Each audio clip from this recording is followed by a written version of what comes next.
So, Rick, as we're on the cusp of this new Superman movie coming out, about a month, we're filming this in mid-June, I thought it'd be interesting because it's the start of a new era, this new Superman. It's the start of James Gunn's DC universe.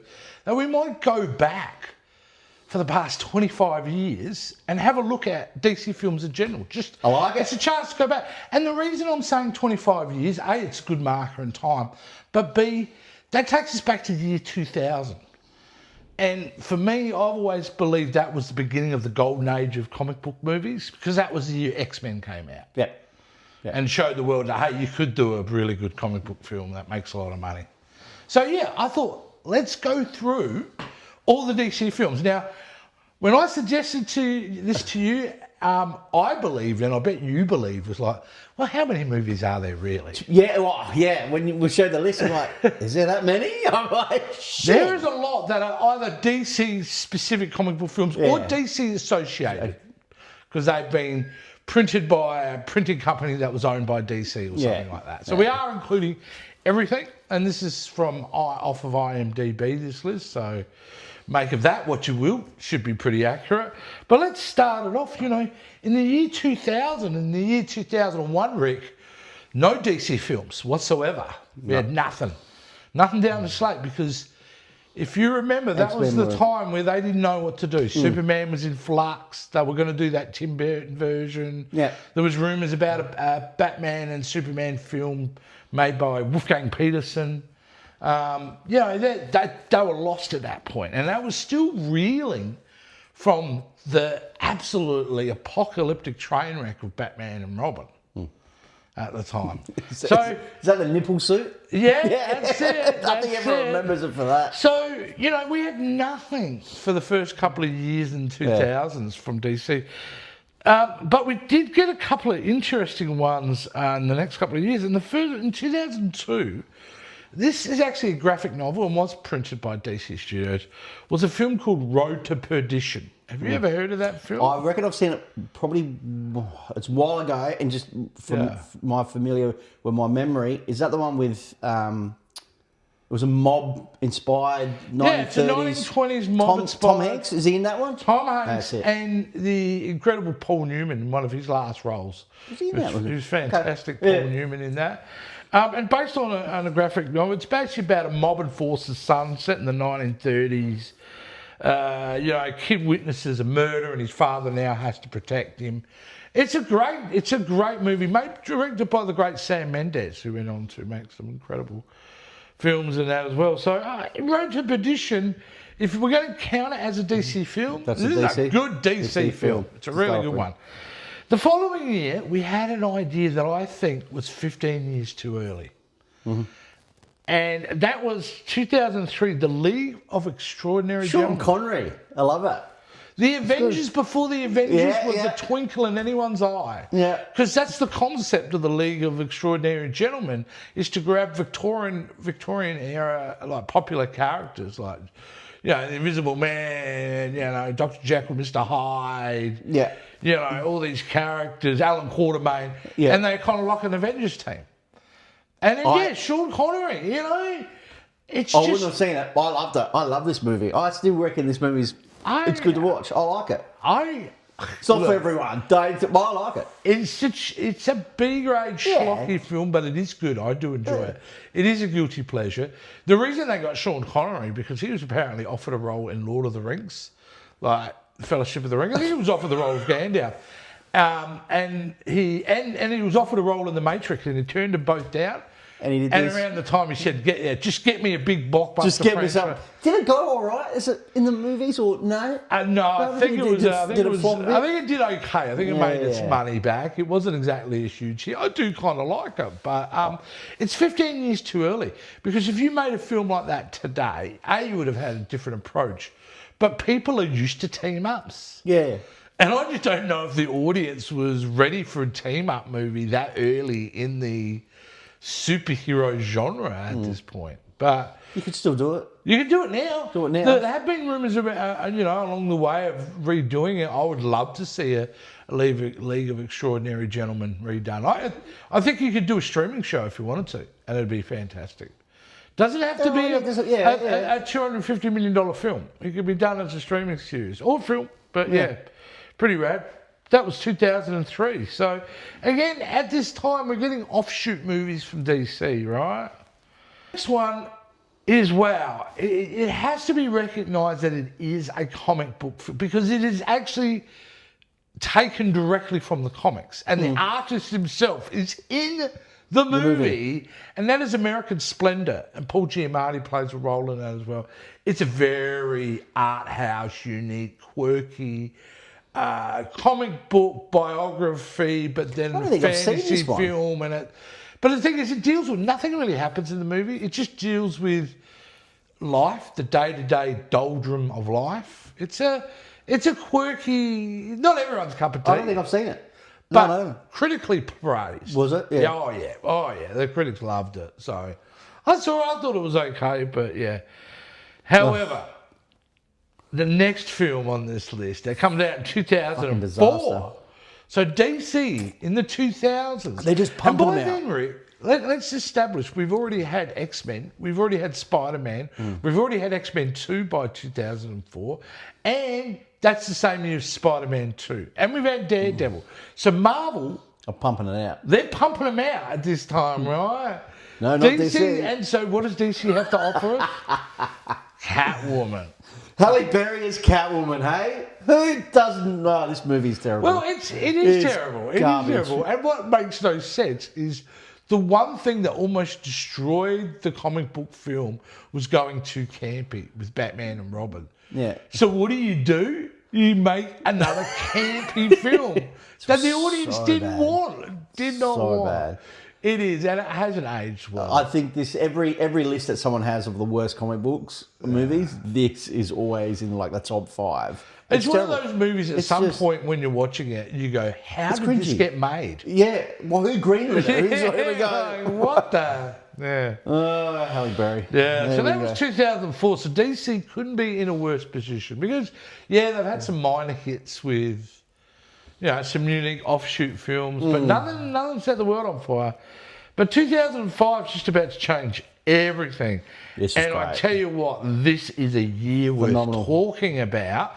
2005, I think, is the year that DC go, boom, we're here and we're a serious player because we're going to talk about 4 films that came out in 2005, dude.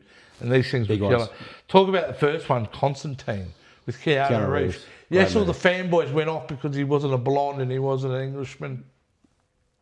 But that's a good film. Solid film. It's a good film. I really enjoy it.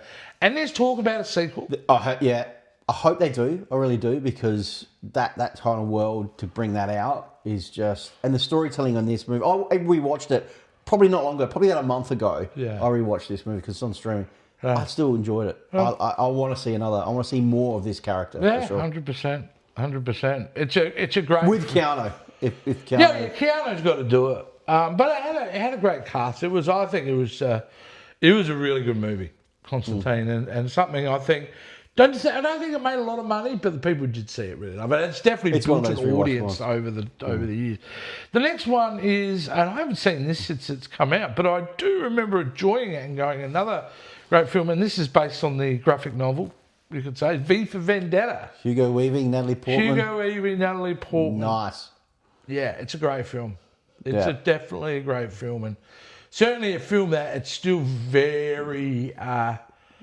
still resonates in today's culture right now. Yes, like with riots and stuff that we got going on. But it's an incredible film. It sends a really strong message, and it was great. And it was made. It was James Teague, but he'd worked with the Wachowskis on the Matrix movies. So that V for Vendetta's got an Australian connection because that dude's an Australian, and he went off to make this. So that's how we got Hugo Weaving. James McTeague, very good. That was a good one for 2005. So that's the first 2 films for 2005. And the big one.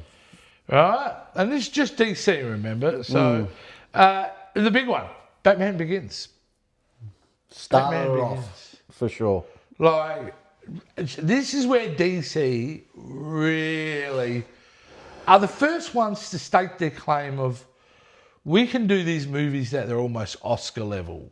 Like, they're important.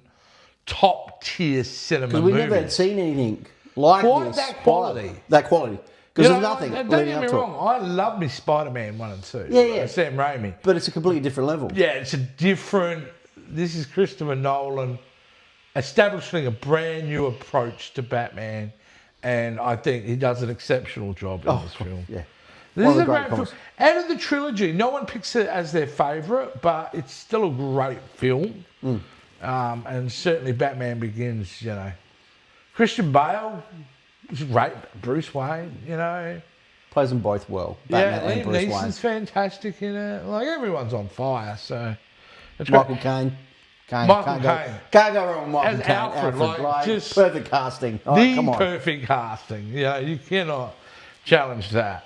Now, the next film, which is a great film too. Oh, g'day, Scooter. You're making There an he is. He's making an appearance. appearance. There you go. He's a big fan of this film, I believe. It's The History of Violence, which was a DC, I think, another graphic novel. Viggo Mortensen, Maria Bello, Ed Harris, David Cronenberg film. Don't you remember? A mild man who just lives in a small town, dude. Like everything else. Becomes a local hero because of an act of violence. But what the repercussions of that and what unravels because of that one thing that he does makes for a fantastic movie. Cronenberg and Viggo, they do a couple of films together around this time, but History of Violence, man, it is a great film. So in that year of 2005, wow, DC are establishing themselves as, we're not just going to be doing like popcorn entertainment, we're really going for cinema experiences, which I think was brilliant. So they're feeling pretty cocky in 2005, right? DC are feeling real cocky here. The next year we get one movie, because I think they only need one movie to talk about the following year. That is Superman Returns. What happened? Superman Returns, the long-awaited sequel, I suppose this is, soft reboot. But it had been, 1987 was Superman 4. And so it was almost 20 years, 19 years, whatever, before we got... Not good. No, and the film's awful. Terrible film. And shockingly so, because it was Bryan Singer who'd made X-Men and X-Men 2, came over to do Superman Returns. It was dull. That's the problem with it. And nothing happens. And the plot is boring. Even Brendan Roth as Superman, I couldn't gel with him. I couldn't get with him. I will stand by saying Kevin Spacey was a great Luthor. He kind of was in a different film though. He was doing a Lex Luthor that was, I think, more in tone to what the original films were. But it's a boring film, and Superman doesn't throw a punch. It is, yeah. Correct. He doesn't throw a punch. There's not much action in it. We haven't seen Superman for so long, and then he comes on the screen. It's just emo, I'm depressed Superman. Yeah. Just so wonderful. Yeah. It's a shocker, and the audience rejects it as a whole. It still manages to make money, Rick, but it's not good. Like, all that good faith they built up in 2005, that just was lost a bit it, of a straight down. Kick in the old gonads. 2007 came out with a great little fantasy film. Really good, Rick. I highly recommend to see it. It's a movie called Stardust. Michelle Pfeiffer, Robert De Niro, like a cast, you go, in a kids film? What's to say? Here's the twist. It's not what you think it is. It's actually made by the same guy, Matthew Vaughn, who went on to make X-Men First Class. He did all the Kingsman movies. Which are fantastic. He's a bit of a stylistic director. He does a phenomenal job with this. This is Stardust. You absolutely should check it out. Charlie Cox. First time you get to see a young Charlie Cox. Two Daredevil's in this. Wow. Claire Danes is in this as well. So Stardust, I absolutely recommend.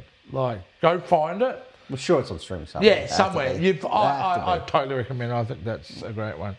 All right, let's move on to 2008. Now, 2008, we get the highest of highs and the lowest of lows all in 1 year.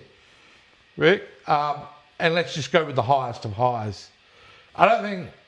We loved Batman Begins, but I don't think I remember us seeing it together. I don't think any of us were prepared for what they were going to deliver with The Dark Knight. I absolutely love this movie. It's a transformative. It's one of the great movies. Forget about comic book films. It's just one of the great movies. ever made. I absolutely believe Heath Ledger as a Joker, just phenomenal. Everything was just so good about this movie. Engaging. I think what Christopher Nolan's able to do is that opening sequence in the bank is just so spectacular and just sucks you into that movie instantly. And you from the payoff the beginning in those, too. I mean, and the payoffs in the movie are not explosion based. The payoffs are interrogation scenes. The payoff is the emotional twisting and that what the Joker does, the sacrifices. They were the big payoffs in it. And what can you say about an absolute classic which made over $1 billion, I think?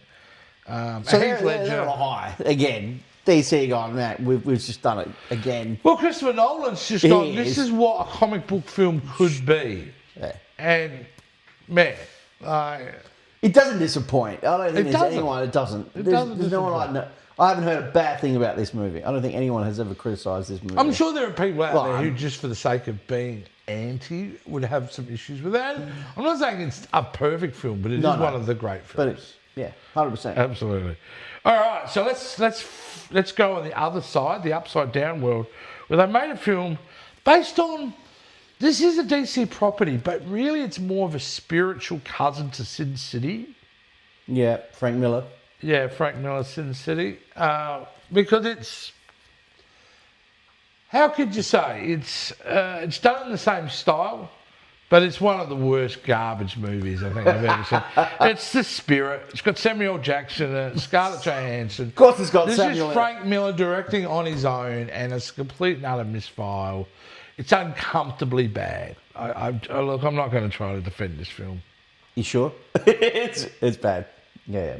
I got. It's not good. So the next though, that's that. But the next thing we had coming up, because if that was 2008, The Spirit, with the same year as The Dark Knight, I feel like that for some reason there was a gap between The Dark Knight and this following movie. But there wasn't. It was the following year. And it's a movie that I absolutely love. And it's actually like the longer version. And that is probably Zack Snyder's best film, in my opinion. The Watchmen. Did they release a long version in cinema? I do believe they had screenings, but it was really came out on Blu-ray was the first time we got the longer edition. It was over 3.5 hours or whatever it was. It's crazy. Yeah, which is crazy. Phenomenal movie. But The Watchmen's fantastic, and it's evidence that if you give Zack Snyder a good script and make him film the script, he's a really good director. The problem is just don't let him write anything. But he did a really, really great job here. The Watchmen's fantastic. I mean, really, it's Jackie Earle Haley playing Rorschach is the... just the backbone of this movie, and he is just phenomenal. Everyone's great in it, but certainly Jackie. First sex scene in a comic book movie as well, I believe. Yeah, well, there's a few disturbing scenes in that. There is a few other scenes in there. The Carla Giano's in it as well. Patrick Wilson, like the cast is phenomenal. Negan's in it from The Walking Dead. He was great. Here's another little DC property that I really enjoy this movie. I like this movie too. And I think it's a movie people forget about. And it's a movie called The Losers. Love it. Cap's in it. Yeah. Jeffrey Dean Morgan, as we said, Negan from the other film. Idris Elba, Zoe Saldana. Yeah, Chris Evans. Chris Evans in it. Wow, what a great fun movie that is. It is a fun movie. It's a fun movie to watch. Fun action movie. And everybody knows it, and they're all having fun with it. Yeah. Like, it's... it's one of my favourite type of movies. It's a tight 90 minutes. And I think movies that are 90 minutes means you're not got a lot of time for fluffer. It's all action adventure, and this movie's pretty good. And it all combines well, and they all feel like a good team. It's a good team. Everyone's got their moments. Yeah.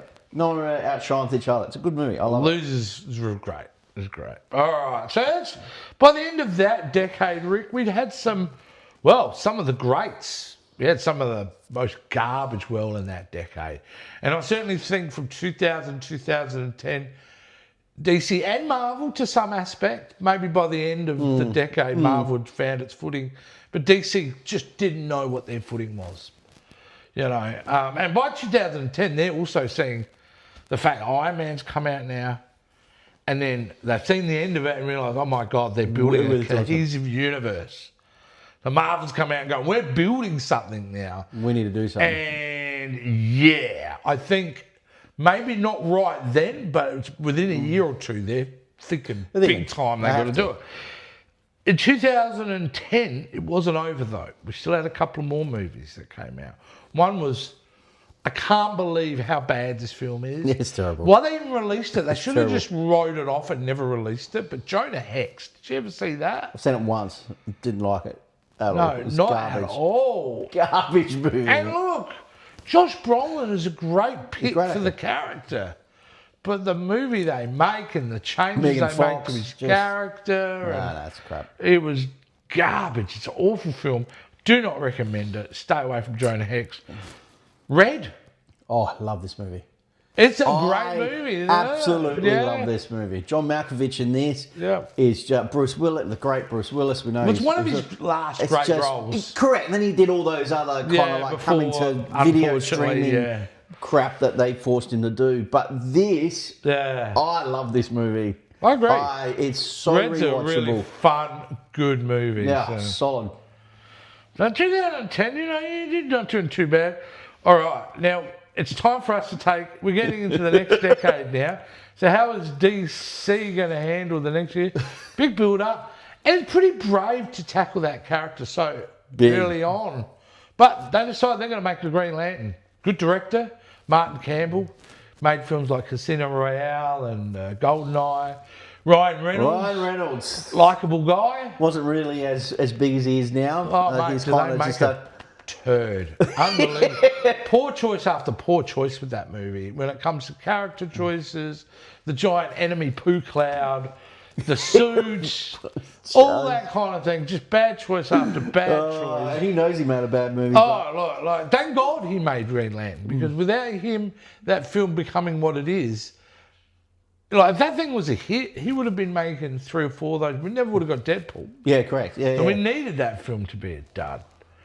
And oh boy, it was a dud. I think the stench was so bad from that film, it kind of carried on next year to the next DC film. Just a little bit. Like, it had to fight hard. And that's The Dark Knight Rises, which is, I like that movie a lot, but people have its criticisms of the movie. It's not their favourite one out of the trilogy. No, it's not, but it's still a great movie. I think so. I think a great movie. I think whatever you think of Bane, Tom Hardy, he redefined the character. How good was Tom Hardy? Like, you can't really do Bane now without doing that voice. Yeah, correct. I mean, come on. Like, they used the Harlequin, the fantastic animated DC show, Harlequin, and they do Bane with that voice. So, I like Dark Knight Rises quite a lot. I think I think the ending bothers me a little bit. In what way?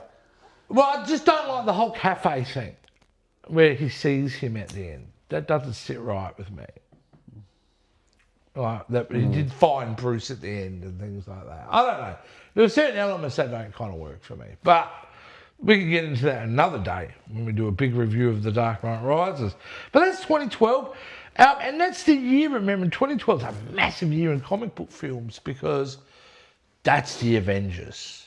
So Marvel dropped their nuclear bomb. Which did very well. Very well. And people are loving it. Team-up movies are the future, really. And I think at this point, everyone's kind of forgetting about DC. There's really nothing... You know, when we went, we were all about, we're going to Marvel movies. Like, 'cause that's what they were pumping out. And then, it was the build-up to the Avengers. Yeah. Like, there was so much build-up. And then you just kind of think, what's DC doing? What are we... Well, and especially they would have been panicking at the time too, Rick, because they finished the Batman trilogy. Christopher Nolan's going, ours are done. I'm going off to make movies about time and stuff. Yeah. So, basically, they had to kind of... And they got Christopher Nolan involved. This is really, the next film is the beginning of the SnyderVerse, because they engaged Zack Snyder to handle Superman. And I remember at the time people were like, it's going to be highly stylized. Can he do a Superman and all that? But I stand by. Right. I really, really like Man of Steel. I can separate it. I like that version, but he's not my favourite version. Like, I like a Superman who's a bit more upbeat and all that, like Christopher Reeve type, and what seems to be what James Gunn's going to give us. But it doesn't take away that I think, besides some of the stupid logic holes in the movie, it's a really good Superman movie. It's a really good origin Superman movie. First time we see Henry Cavill was Superman. Henry Cavill's great. It's the beginning of him as a journey. I mean, when you watch it again, and I didn't watch it recently again, it's sad because you go, well, we never really get to see him be Superman, ever. Like, we get pre-Superman, we get conflicted, angry Superman, and then we get dead Superman. And then we don't really ever get to see... Superman is doing his job and enjoying himself and all that kind of thing. We don't get to see it, but it's a great film. I think it's great. I've gotten into arguments with people around this. I think it's a better General Zod. And I know that is saying to some people, but I prefer Michael Shannon's General Zod over the original from Superman. Wow. Just saying. Okay. Just saying, that's personal choice. just saying. So I'm a big fan of Man of Steel. It is. It's a great movie. It was a good beginning for that universe. Also, that same year, we got a sequel to Red with Red 2. Wasn't as good as the first one, but still good. Fun. Still fun, still great, still a solid movie, still rewatchable. Yep. You know, Helen Mirren, you see a little bit more of Helen Mirren's in this, so I think she's great. I think the whole team up, everything was great. Casting still, it's just, fun movie. I like it. Fun movie. 100%. 100%. All right, so from 2013 to 2016, right? Nothing. From DC. Nothing, dude. Nothing comic book related. No. Nothing. Nothing comic book related. Not associated, not Prime, nothing. And in that time, in that 3 years, let's just example of what Marvel has done. In 2013, they've come out with Iron Man 3 and Thor the Dark World. 2014, they've come out with Captain America Winter Soldier and Guardians of the Galaxy in the same year. And in 2015, they've got Age of Ultron and Ant-Man. So they're just smashing out the movies. They pumped out like 6 films or whatever, 5, 6 films. And they've got Civil War a month after release of Batman v Superman, Dawn of Justice. That's the next one. Everyone is on the Marvel bandwagon at this point. Everyone's loving Marvel. But clearly DC have gone all in at this point on Snyder's vision for what the DC universe is going to look like. With Batman v Superman, Dawn of Justice, which is such a... terrible movie. It's not a great movie. It's not a great movie. Unfortunately, there are some bits in it that are great. There are scenes and moments that are fantastic, but there's also really a lot of hot mess in it. No. And then I had a big problem with Affleck being Batman. See, I'll go again. I know you like him as he's the strongest bit of the film. And there's cringy moments in this movie as well. Lots of cringy moments. It's just... There's lots of garbage, but not Affleck. Affleck has got the greatest scene in the film when he goes to the warehouse and he beats up all those bad guys to go say Martha. That is a phenomenal scene. You get to see Batman grabbing guys and throwing their faces through floors and stuff. Like, really brutal fighting. But See, Scooter's going like, it's a pretty good film, you know, dude. It's a pretty good film. It is. And, but you don't like him. I had a big thing on it. The ending of it. And the way, like Wonder Woman, it feels awkward, like they really just slotted her in. However, we got to see what is one of the great things of, hey, Scooter, of our modern times is the Wonder Woman theme. And that gets introduced in Batman v Superman. All right, but that wasn't the only film that year, Rick. In the DC, they were going with a 1-2 knockout punch. Do you know what else came out in 2016? David Ayer's Suicide Squad. Jared Leto Joker. We get Margot Robbie. We get Harley Quinn. I think it's great casting. I think she did well. I think she was solid in this movie. A lot of people probably wouldn't have known a lot of the characters, a lot of everything in this, so they're kind of like, who are these bunch of, misfits and all the rest of it. But it just didn't hit. It just didn't hit for a lot of people. Look, it's not a perfect film, but it's not an awful film either, Rick. I will stand by the fact that Will Smith's quite good in the film. Yep. There's chemistry there. Joy Courtney playing Boomerang. There's good ideas here, and there is a version that's out there. The director has come out for years now saying there is a longer version. It's called the David Ayers Cut. He'd love to release it one day. Studio won't let him. So there's another version out there.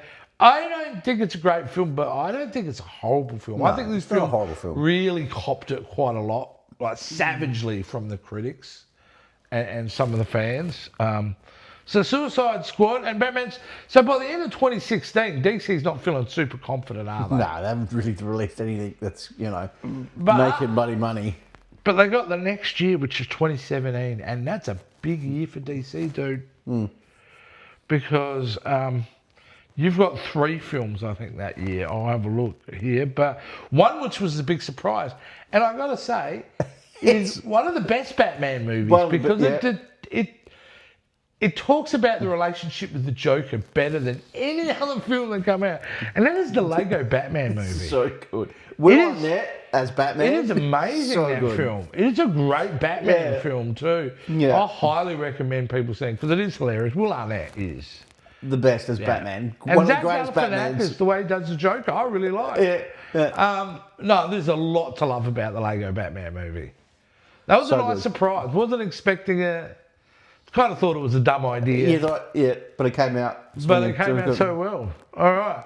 The next film that came out, and it came out in May because, it came out in May, was Wonder Woman. This is really good, this movie. I enjoy this movie. Second one, terrible. I go, this is almost a great movie. I think it has third act issues. I don't like the ending.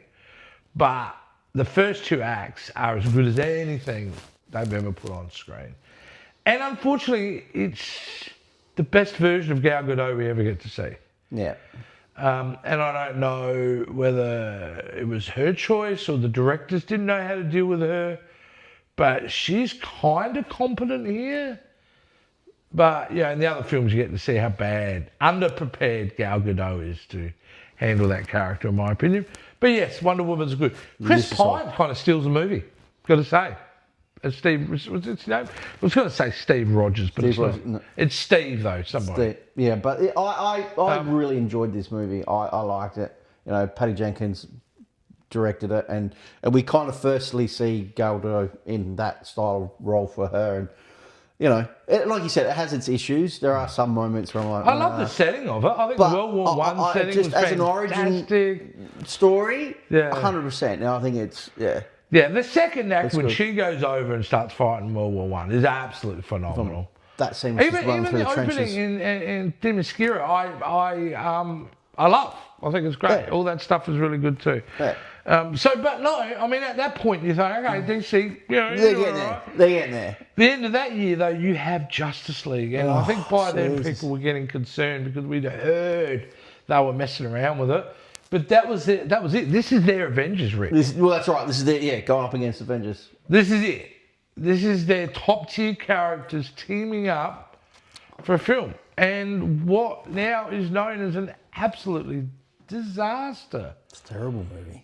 From bad CGI choices to plots being cut out to jump cuts and scenes to adding Russian families. The thing was a mess. I remember we were coming out of the cinema, we were watching this, and we were just like, wow, what did we just watch? This was just... It was a nothing film. It wasn't. I did not enjoy it at all. Highly forgettable. We paid money to watch this movie, and it just like, wow. There's nothing to it. There wasn't. The villain was awful. That version of Steppenwolf was awful. Terrible. No, it just didn't work, did it? Didn't work. You know what did work? If you like kind of goofy, irreverent cartoons that are kind of adults can find funny. Teen Titans Go. Yep. kind of a wacky little cartoon. Again, another kids style movie. Yeah, does well. Does really well. Like, and it's funny. It's hilarious. And it's very meta. It's a fun movie. It's got all your favourite DC characters in there as well. And, because it works. And it worked. Yeah, it was good. It was kids good and fun. adults love it. So that's in 2018, which isn't Teen Titans Go to the Movies. At the end of that year, though, Rick, we get because at this point they've done the team up movie. And they're now doing solo movies of all these characters. We get Aquaman at the end of that year, James Wan, which made over $1 billion. That's got a worse third act than Wonder Woman does. Like the whole underwater Lord of the Rings bit didn't gel with me. It didn't look good. But the first two acts, again, really good. It's not a bad movie, but it's it has its moments. But some of that CG was terrible. But then we get to see Jason Momoa. Yeah. For his Aquaman appearance. Which I still don't know about. Anyway. Okay. Yeah, I think over the time, I mean, there's like, is he cool just to be the cool guy? Like, I don't know. I love Jason Momoa though. It's great. Yeah. Him being Lobo. That is perfect casting. That I can't wait to see. I've never thought he was the best. He wasn't like a slam dunk choice to me as Aquaman, because there's lots of different variants you could have done of Aquaman. But anyway, here, the next year in 2019, I think we get one of the best DC films. Yeah. In Shazam, dude. Yep. Zachary Levi's Shazam makes this really charming family superhero film that works. Very enjoyable, very fun, works. Good aesthetics. It's great. Everything about it is great. Even the villain works. Mark Strong. Yeah. It's a good movie, Shazam. I think it was unfortunately suffers the blow of failures beforehand, and I don't think it was marketed well. But Shazam's a big win. Yeah, it wasn't really marketed that well. No, it was a big win. They don't really market a lot of their movies, to be honest with you, DC. All of their big movies. No. Well, that was 2019, but there is a couple others. Scooter, sorry, mate. Sorry, guys. Scooter, you're sliding off, buddy. Scooter's like, oh, no. Here you go. No. Off you go. All right. There was a couple other movies in 2019 that it's worth talking about. And that is a movie you wouldn't have thought it's DC related. It was published through a company I think DC owned. But I love the idea. It's a movie called The Kitchen with Melissa McCarthy, Tiffany Haddish, Elizabeth Moss. Two of those are famous comedian actresses, but it's based on this idea that they're wives of New York gangsters. Yes, I have seen this. Yes. In the 1970s, you continue to run the operations while the husbands are in prison. Yeah. So I didn't mind it, dude. I didn't hate it. Yeah. I didn't hate it. It wasn't perfect, but I didn't hate it. However, a movie comes out at the end of the year, I think, which knocks everyone on their backside. And no one thought it was going to be. And this is again DC showing that they can make Oscar movies. Movies that transcend the genre, like The Dark Knight. And they do it with the Joker. Directed by Todd Phillips, who... A movie that I don't think any of us really were aching for or wanted. Thought, hey, there is only one Joker, it's Heath Ledger. Yeah, and that's the mindset that everyone had, because you're coming off of that and going, oh no, he's just Joaquin Phoenix as Joker. What are they doing? But it's really the performance of Joaquin Phoenix that just is incredible. The whole film is great. It's really smart to set it basically inside a Martin Scorsese movie. This movie kind of takes place in kind of that world, that late 70s taxi driver, grimy New York City type of thing. It's a great idea to have it set there. And then you've got that performance, like I said, and the supporting actors around it. It was really good. It was phenomenal. The Joker was really phenomenal. And $1 billion movie and deservedly so. It did, 100%. And he won the Oscar for it, which is... Who would have thought? If I'd said to you 20 years ago, out of the next, in the next 20 years, 2 actors are going to win Best Actor for playing the Joker. Yeah. And you'd be looking at me like, what? Cesar Romero, Jack Nicholson? No, there you go. All right, dude. Here we go. 2020. So it's the COVID era. And 2020 is a big one for COVID, right? Everyone gets locked down. Movies can't come out. Release. Warner Brothers jumps first. They go, we're going to release a bunch of things on streaming. All right? Upset a lot of filmmakers, by the way. But that's what they kind of do here.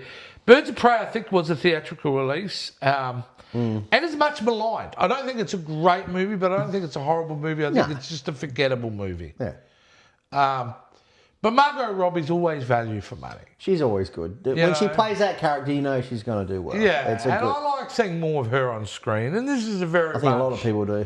This is a girl power type of film. Yeah. Which is cool. I'm good with it. I've got no problems with it.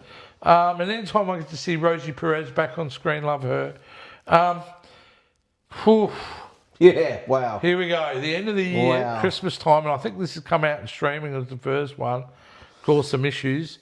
Wonder Woman 84, Rick, what were they thinking? Wow, coming off of the first one. We're coming off the first movie, same director, same star. You think, okay, we should be able to knock something out. You know what I mean? But wow, they just go for it. They basically made a movie which the plot is based around anything you can wish becomes so true. Bad. What were they thinking? And that's the foundation of the movie. That's the conceit of the movie. That's what they're expecting you to go with.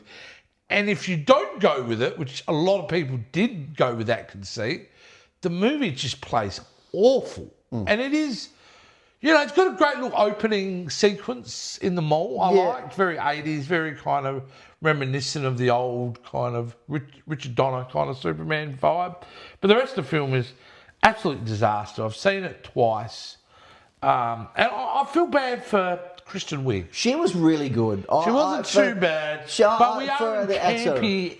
Because, you look at the movies that she does, and, that comedic style type of but it's very role. campy. But she just, No, an absolute shocking disaster. And, Pascal was, Pedro Pascal was awful. Pedro Pascal. He was awful. I know everyone loves him, and I love him a lot of stuff too. But let's call it out. He was totally miscast. And it was just a dumb idea in the first place. He did what he could with just a dumb idea. It was stupid. Idea. All right, let's settle down, Jace. Let's get into what's happening in 2021. Isn't over yet because we get another version of Justice League. So because of the fans, and we won't go into the whole story. Everyone can look that up on the internet. How that movie came to be. But by 2021, we got a streaming version of it. And it was phenomenal. I've got to say, it's so much better. I mean, here's my biggest problem, and I said this recently when I did a review on it. My biggest problem with the film is it took you 4 hours to tell that story. I think that's the biggest problem with the movie. It takes 4 hours to tell that story. So, and I think that is a massive problem. But overall, as a piece of entertainment cinema, it was a nice remedy to that awful 2017 version we got. So that was good. But then we got another great DC movie that made no money. Nobody liked it except for Warner Brothers and a few of us. Yeah. And that was The Suicide Squad. James Gunn doing a DC film. Yeah. Again, Google that, how that happened. However, this is a great film. Awesome movie. Awesome movie. So good. And unfortunately, it's come out in 2021, so it's COVID era. So everyone's like, no one's really going to the movies. But Warner Brothers was smart enough to go, this guy has got a vision, and we need to be backing this guy in. And they did. And I think the smartest thing was to allow him to make the Peacemaker TV series. Which John Cena was in there, said he was just kind of so just perfectly. For enough to this is the movie. That movie is the reason why he is the head of DC. And the reason why we're launching this new DC universe within a month now. I mean, that film was that good. I think it's a wonderful film. Everything about it. Yeah. And the thing is, he can go, look, we're going to do, the villain is a giant star with an eyeball, a starfish. Like, we're going there. One of the main characters is going to be humanoid-looking weasel. Yeah. Like, we're just doing it. We got a talking shark. Yeah, Stallone. It's great. It's so good. And only he can do it and pull it off and make it so great. Make it fun and enjoyable. And also, it was great to see Harley Quinn. Again, Margot Robbie be really great in that movie as well. She got a lot of stuff to do. Different kind of version. She made it a little bit different, which is great. It wasn't that style, same tone that she had in the other one. Yeah. Matt Reeves, the Batman. Again, a film we weren't really looking for. No. I was not looking for another retelling of Batman or a year kind of one. This kind of year 1, year 2 version of Batman. But it impressed the hell out of me because it was a different approach, very detective-based Batman. Yeah. Colin Farrell was incredible. Paul Dano was incredible, playing the Riddler.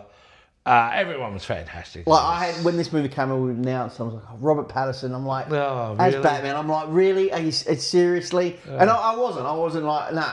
And when I sat there in that movie theater with you and watched that movie, fuck, I was just so involved in that. It just sucked me right in. And he was phenomenal. He is phenomenal. It was really good. So just goes to show if you have that towards them. And like, DC seemed to pull out the top tier stuff with Batman characters. Yeah. There's another top tier, almost Oscar-worthy film, but it's about Batman again. So, and then the other one that came out in 2022 was DC League of Super Pets. I watched that. Another kids movie. I was late to the party, and I had to watch that recently because we were doing a DC retrospective.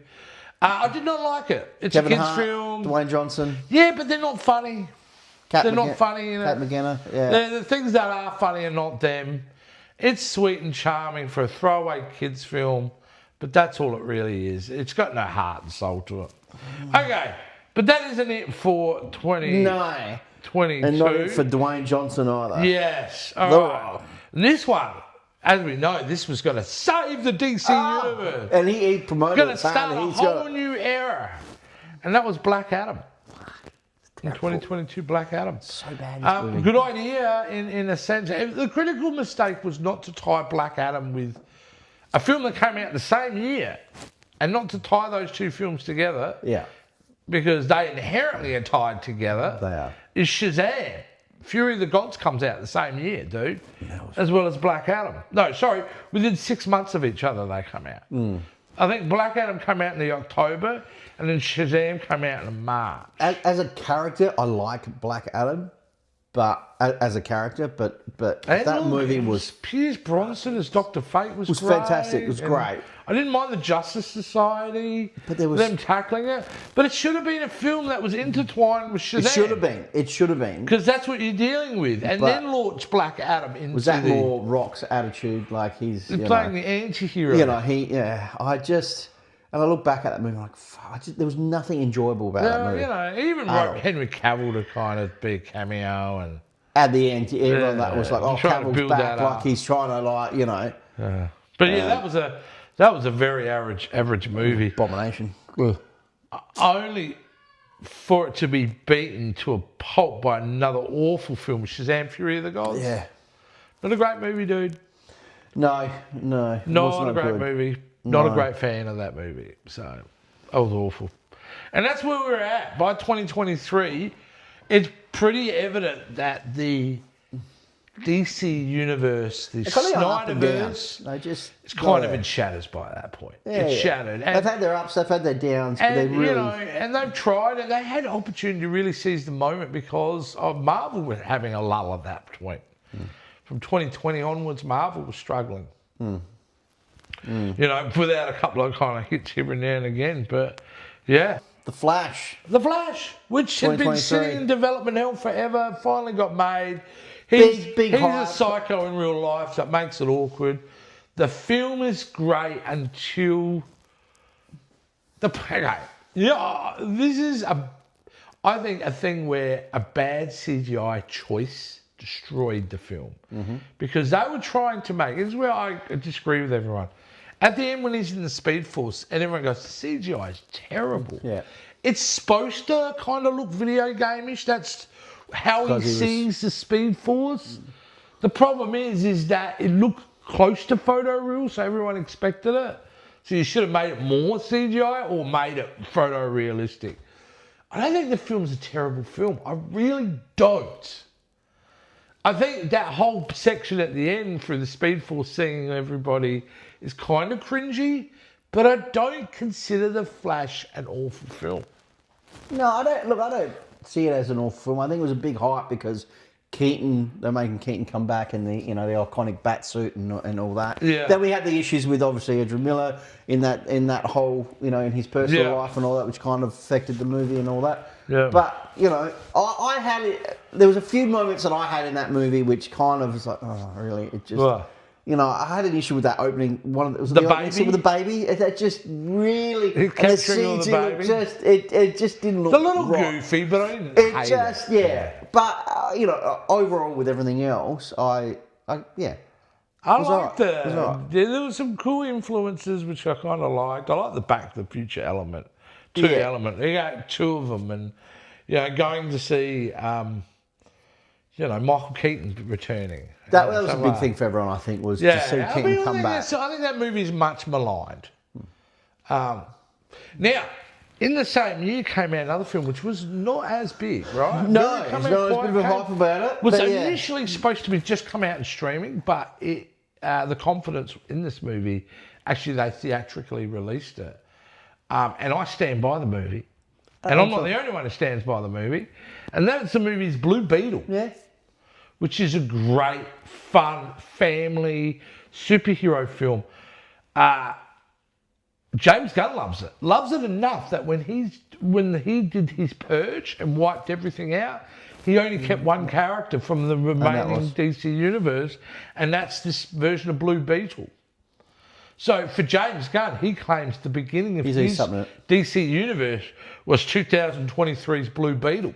I mean, you could see first Latino, superhero, which is great. Fun movie and too. It was so good. It was really it's about a family. It is, and that's the whole concept. But it wasn't like, it's dealing with a different ethnicity, but it wasn't trying to ram it down your throat. No, correct. They were a Latino family, and they seemed like a lovely family, and it was important, I suppose, for them to represent who they are, but they didn't ram it down our throats. It was a wonderfully done film.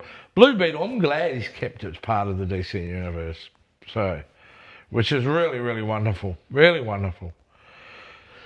Now we're up to 2023, ended with a thud with Aquaman and the Lost Kingdom. Geez. Oh, God. When you're marketing your film, this is like a buddy film with me and my brother. Yeah. You got a problem. Highly forgettable. I don't think the movie was good in any aspect, and still directed by James Wan again. Yeah, and it was just a death nail. It was the last hurrah of the DC SnyderVerse. So this is it for Aquaman, really, isn't it? Yeah, that was it. That's it. No, that's it. Jason Momoa now, he will never play Aquaman again. He will, however, if things work out, keep playing Lobo for the next 10, 15 years. So that's it. DC Universe is over. So you're going, that's can't get any worse than that. How can it get any worse? Well, that can't get any worse. It's still, at least we have top tier films. Not many, but we have them. Joker 2, what could possibly go wrong? I haven't seen it, so I'm going to go in. Megan saw it. I came in and out of the room because I like Joker so much. I do like musicals too, which is weird, but I just didn't want these two to mix.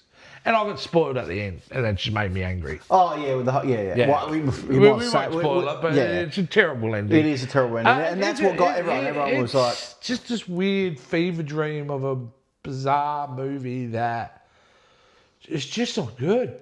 It's just not good, and I'm sure they had fun coming up with this idea. I'm sure they had fun making this thing, but no one had fun watching this. I heard people actually walked out of the cinema. Halfway through, not even halfway through. They were that bad. It could have been that enjoyable for for you to walk out. I've never walked out of a movie. Like if it's really bad, I'll put up with it because I paid. But I would never walk out of a movie. But it's got to say something to it. Sort of that. That's almost 25 years of DC at the movies. That was the last two films that we have seen DC produce. Yeah, was Aquaman and the Lost Kingdom and Joker 2. So DC at this point in time, right as we're talking today, has never been in a worse position. No. They don't have any kind of formal branding or they've got nothing except they've got a plan. A new era is coming. And I think it's that important. So we've just spent an hour, I don't know how long, talking about this because I think it's evidence with all that 25 years that they've done. They've had a lot of misses. Couple of hits, but a lot of misses. Do they all sit in a room and go, shit, and do exactly what we've done? Just look back and go, oh my God, that was a success. Yeah. That was fucking terrible. Let's listen to the fans. And I think that's what obviously they've done with James coming in. James Gunn now has got his plan.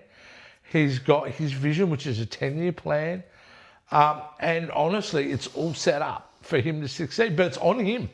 It's big pressure. It is all on him, and he knows it. If this film doesn't work, Superman, they're in a lot of trouble. I don't think that's going to happen, but they are in a lot of trouble. That's why I've said this film and Supergirl have to work well at the cinema. Which will lead us to... They have to, because if they don't, Warner Brothers are not afraid of cutting the throats of things and cancelling things and not releasing movies and stuff. So he's doing well with the TV shows, like Peacemaker I season 2. It'll be a massive. I think it's and that all is really good because that gives faith to a lot of people. Going, you know what? Yeah. He's creating this content and streaming. Creature Commandos and Peacemaker season 2 and all that. And it's coming out really, really well, and people are enjoying that. And then obviously this hype. Not a lot of hype on Superman. I just don't feel like there's a lot of build up to it. It's only another month away. It's in July. Yeah, it's getting released. So it's July 11th. So it's just I thought there'd be a lot more of a build up, a lot more in your face. Superman's coming, but maybe it's a strategy. I don't know. Maybe it is, but we'll know in a month. But there you go. What an interesting chat to have a look at the last 25 years of DC. And I got to say, dude, it's really interesting. And if you guys like this video, maybe we'll go back and we'll do from 1978 to 2000. We can look at that older era.